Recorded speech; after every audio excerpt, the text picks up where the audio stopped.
mengunjungi tempat-tempat bersejarah di Ponorogo, Jawa Timur, mendapatkan info katanya ibu kota Kesultanan Mataram Islam berada di Ponorogo. Sekarang kita mau mampir sejenak ke rumah Mbah Dodi, seorang pengamat sejarah yang sekarang tinggal di Jogja.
Budaya masyarakat Ponorogo ada kebiasaan yang disukai oleh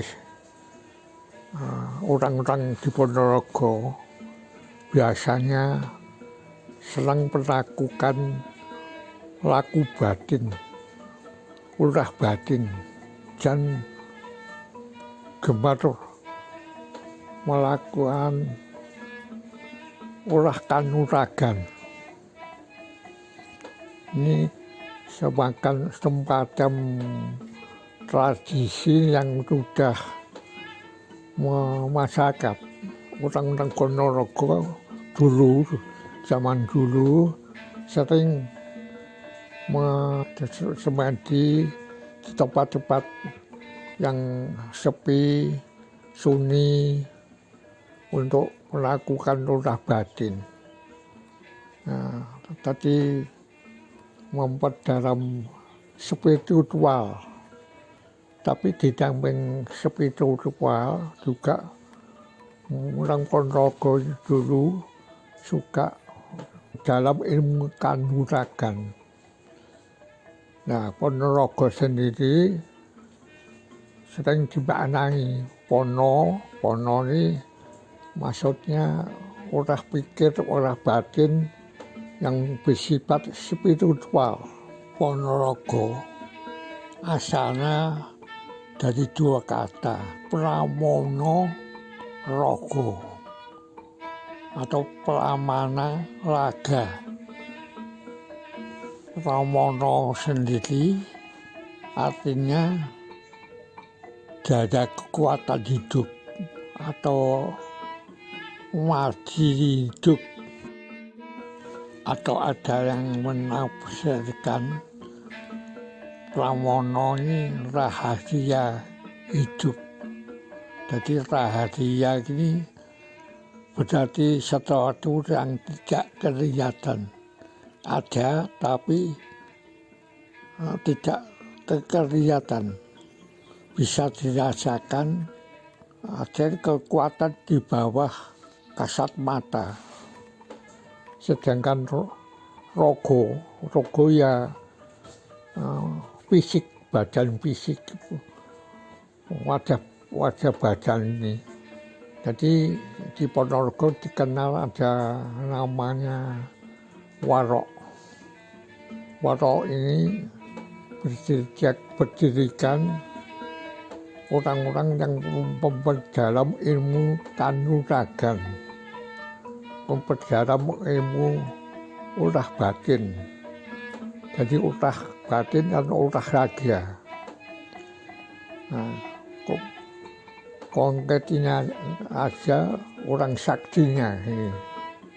Nah, kebiasaan orang-orang zaman dulu di Ponorogo ini ingin membekali dirinya menjadi orang sakti, orang berilmu, punya daya ruwih. Ini sampai sekarang masih memasyarakat orang di sana. Istilah warok ini malah menjadi semacam identitas sebagai orang yang berilmu tinggi, yang berilmu kanuragan tinggi, namanya warok. Orang-orang yang mendapat gelar warok ini oleh masyarakat Ponorogo biasanya sudah orang yang sudah masuk level tertinggi, level daerah seluruh Ponorogo. Orang yang dikenal kesaktiannya, baik budi, orangnya biasanya patuh sama penguasa setempat. Nah, untuk level kampung, desa, dikenal sebagai Jogoboyo. Jogoboyo ini waroknya kampung-kampung. Dulu Jogoboyo ini jadi jabatan resmi di kelurahan.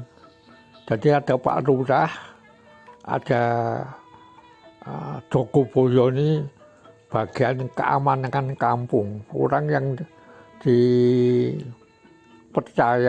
untuk mengatasi keamanan di kampung supaya masyarakat di setempat tenang, tidak ada gangguan, tidak ada bahaya yang mengancam. Jadi menjaga ketentraman. Juga warok-warok ini yang sudah dapat gelar warok ini orang-orang yang disegani sama masyarakat sebagai orang yang menjaga ketentraman warga di Ponorogo. Banyak juga warok Ponorogo ini yang direkrut, diambil atau diminta oleh kerajaan waktu itu.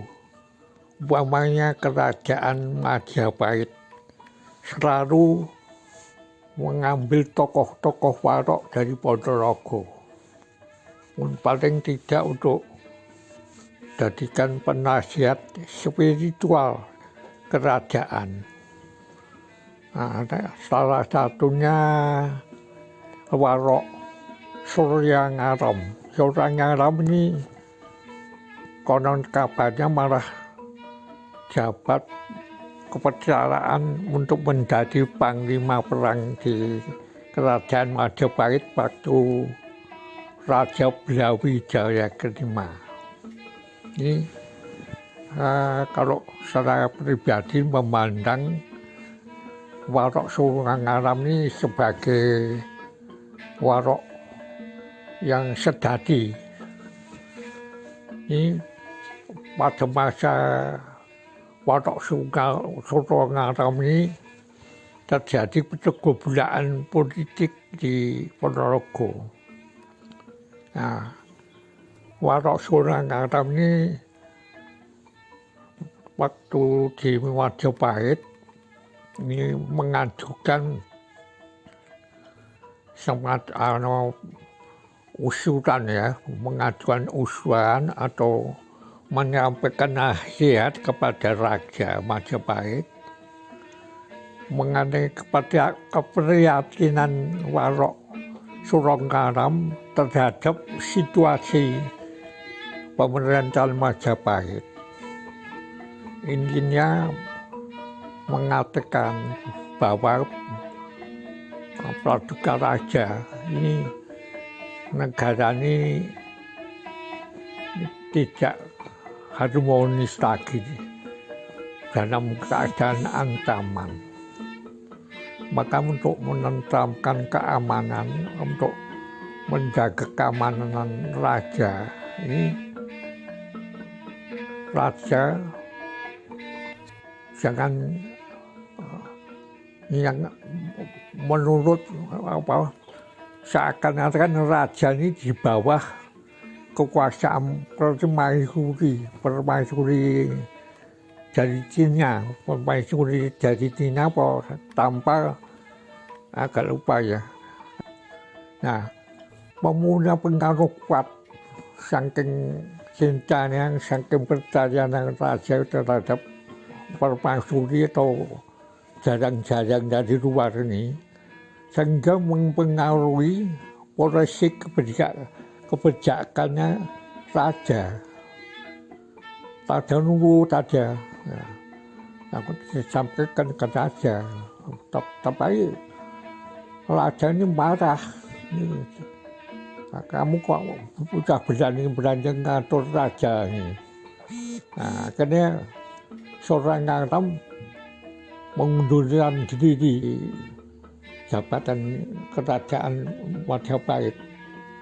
Sedangkan raja marah, mungkin setengah mengancam apa kurang jelas tidak tergambar. Pokoknya terjadi konflik antara saudaranya Warok Surangaram ini sama raja. Akhirnya Surangaram pulang mendirikan padepokan suku Bang, padepokan sendiri, menuntut kekuatan. Terus namanya dia menobatkan sendiri menjadi Raja Wengker, Wengker kedua ya, orang Mengker dengan gelar Ki Ageng Kutu. Nah ini menuntun kekuatan. Seakan-akan menjadi pesaing dari Majapahit. Ponorogo menjadi daerah merdeka. Tidak mengikuti Majapahit ini pendirian Ki Ageng Kutu. Sehingga Raja Majapahit ini mendengar sumber Warok Surangaram ini menjadi marah. Maka Raja Brawijaya memerintahkan kepada putranya Kebu Karnigoro untuk menangkap Warok Surangaram dengan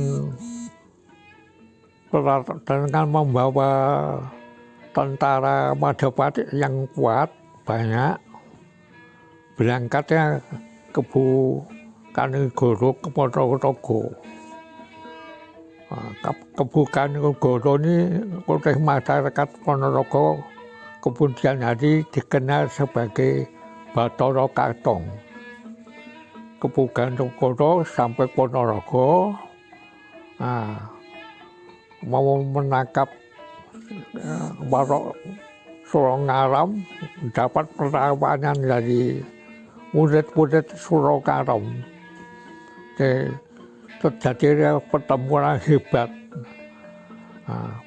Tentara Majapahit kocar-kacir, akhirnya pada mundur, dibantai sama murid-murid Warok Surangaram ini.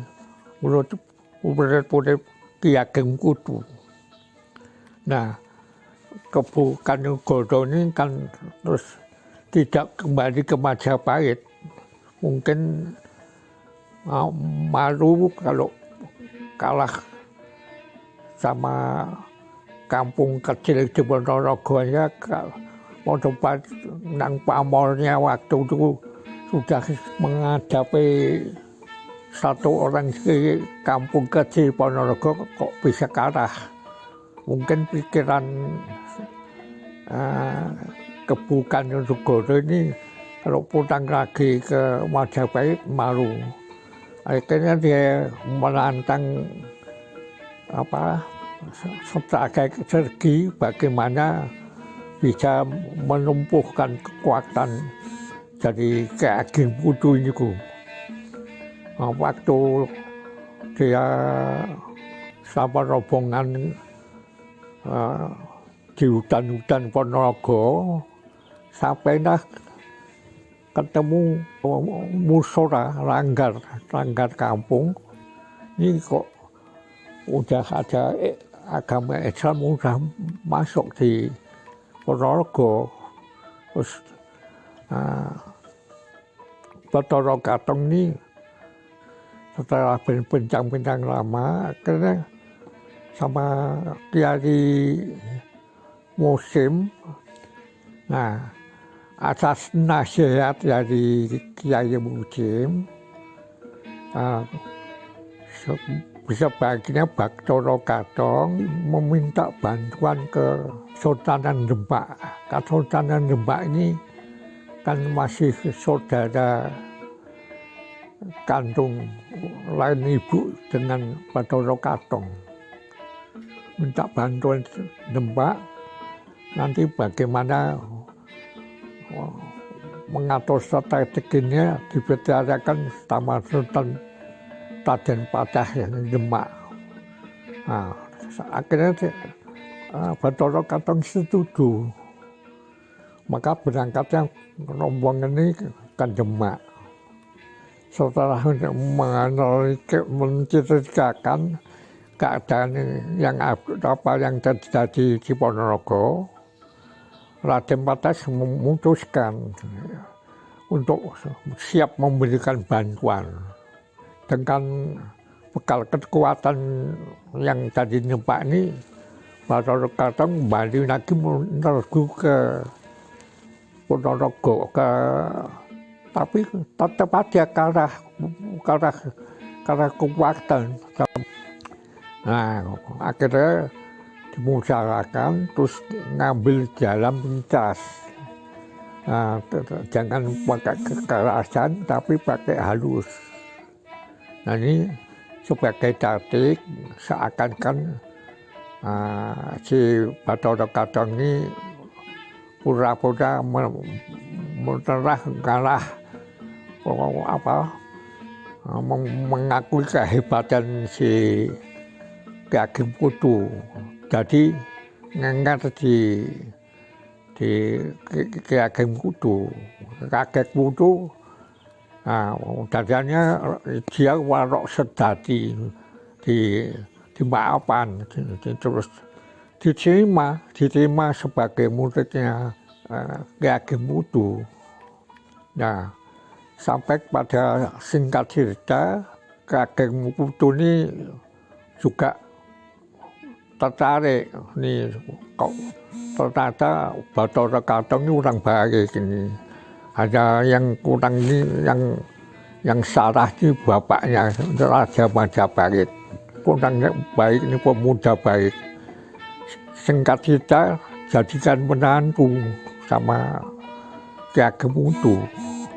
Setelah jadi menantunya, Bathara Katong ini mempunyai rencana membujuk sama istrinya, Ningkan Gandani namanya, untuk coba lihat senjata pusaka bapak ini kalau apa.